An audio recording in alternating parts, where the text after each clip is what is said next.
नमस्कार, daily update में आपका स्वागत है। मैं आपके साथ अंजलि चौहान। डेली अपडेट में देखेंगे आप वो खबरें जिनका है आपसे सरोकार। आइए नजर डालते हैं आज की अहम खबरों पर। द कश्मीर फाइल्स पर बोले आरएसएस प्रमुख मोहन भागवत, समाज को सुरक्षित करते कश्मीरी पंडित तो नहीं छोड़ना पड़ता अपना घर। संघ का उदाहरण देकर भागवत ने कहा कि 2 बार प्रतिबंध लगने के बाद भी किसी स्वयंसेवक ने कभी माफी नहीं मांगी, क्योंकि उनके साथ पूरा परिवार खड़ा था। परिवार खड़ा रहा तो संघ का कार्य निरंतर चलता रहा। फॉरेंसिक टीमें पहुंची बीरभूम। केंद्रीय मंत्री नकवी ने ममता सरकार पर उठाए सवाल, कहा देशद्रोही ताकतों के सामने प्रशासन असहाय। बीरभूम में हिंसा के बाद स्थानीय लोग अपने घरों को छोड़कर दूसरे स्थानों पर जाने को मजबूर हो गए। हिंसा की पीड़ित महिला का कहना है कि सुरक्षा के मद्देनजर हम घरों को छोड़कर जा रहे हैं। पुलिस ने किसी भी तरह की सुरक्षा नहीं दी। सुरक्षा होती तो ये घटना न घटती। पंजाब में सीएम भगवंत मान ने जारी किया एंटी करप्शन हेल्पलाइन नंबर। भ्रष्टाचार से जुड़ी जानकारी सीधे भेज सकेंगे लोग। मान ने कहा कि उन्हें भ्रष्टाचार मुक्त पंजाब बनाने के लिए 3 करोड़ पंजाबियों का साथ चाहिए। 1 महीने में पंजाब भ्रष्टाचार मुक्त कर दिया जाएगा। उन्होंने कहा कि वह इस दिशा में दिन रात काम कर रहे हैं। केंद्र की निजीकरण नीतियों के खिलाफ यूपी के बिजली कर्मचारी 28 और 29 मार्च को रहेंगे हड़ताल पर। बिजली कर्मचारियों और इंजीनियरों की मुख्य मांगे हैं कि बिजली विधेयक 2021 को वापस लिया जाए, सभी प्रकार के निजीकरण की प्रक्रियाएं बंद की जाए। दिल्ली एमसीडी चुनाव में आपकी जीत पर भी पूरी तरह से केजरीवाल के हाथ में नहीं रहेगा नगर निगम। केंद्रीय कैबिनेट ने दिल्ली नगर निगम के एकीकरण पर मुहर लगा दी है। अब फिर केंद्र सरकार दिल्ली की केजरीवाल सरकार को झटका दे सकती है। माना जा रहा है कि दिल्ली एमसीडी के बजट का फंड केंद्र सरकार के पास रहेगा।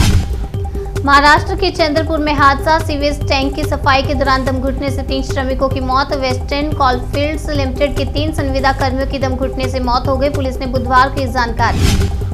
अरविंद केजरीवाल का चैलेंज, अगर एमसीडी चुनाव में बीजेपी जीती तो छोड़ देंगे राजनीति। दिल्ली के मुख्यमंत्री अरविंद केजरीवाल ने मीडिया से बात करते हुए कहा कि मैं बीजेपी को चुनौती देता हूं कि हिम्मत है तो दिल्ली एमसीडी के चुनाव समय पर करा के और जीत कर दिखाओ, हम राजनीति छोड़ देंगे।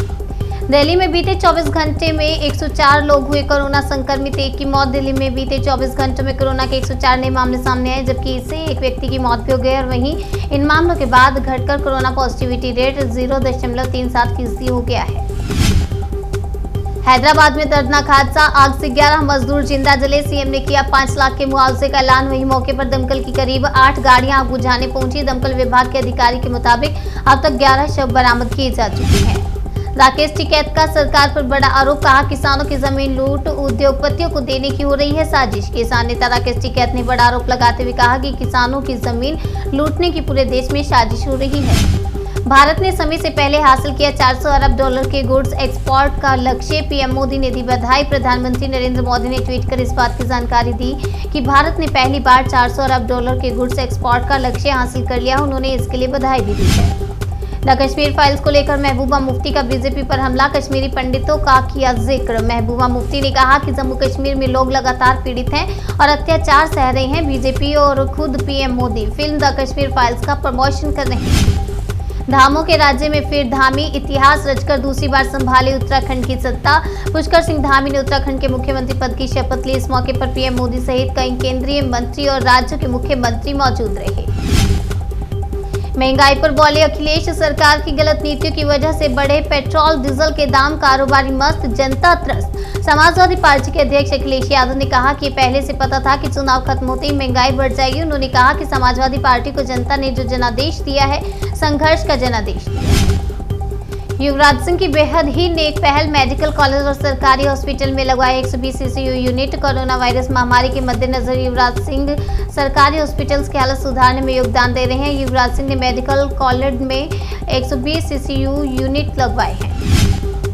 शोपियां में सीआरपीएफ कैंप पर ग्रेनेड हमला करने के मामले में पुलिस ने 3 को किया गिरफ्तार। शोपियां जिले में सीआरपीएफ कैंप पर ग्रेनेड हमला करने के आरोप में पुलिस ने 3 लोगों को गिरफ्तार किया है। एमएसपी गारंटी की मांग ने फिर पकड़ा जोर। किसानों ने बनाया नया मोर्चा। 3 दिवसीय किसान सम्मेलन में होगा आंदोलन पर फैसला। न्यूनतम समर्थन मूल्य की गारंटी की मांग ने एक बार फिर जोर पकड़ा है। केंद्र सरकार के 3 कृषि कानूनों को निरस्त करने के सफल आंदोलन के बाद किसानों ने एक नए मोर्चे का ऐलान किया है। किसानों ने एमएसपी गारंटी किसान मोर्चा बनाया है। पोलैंड ने जासूसी के शक में 45 रूसी अधिकारियों के निष्कासन की मांग की। सुरक्षा के लिए खतरा बताया गया। पोलैंड ने 45 रूसी खुफिया अधिकारियों की पहचान की है, साथ ही उनके निष्कासन की मांग की है। इन लोगों को देश की सुरक्षा के लिए खतरा बताया गया है। डेली अपडेट में आज के लिए फिलहाल इतने ही। तब तक के लिए मुझे दीजिए इजाजत और देखते रहिए जन सेतु जन से सरोकार।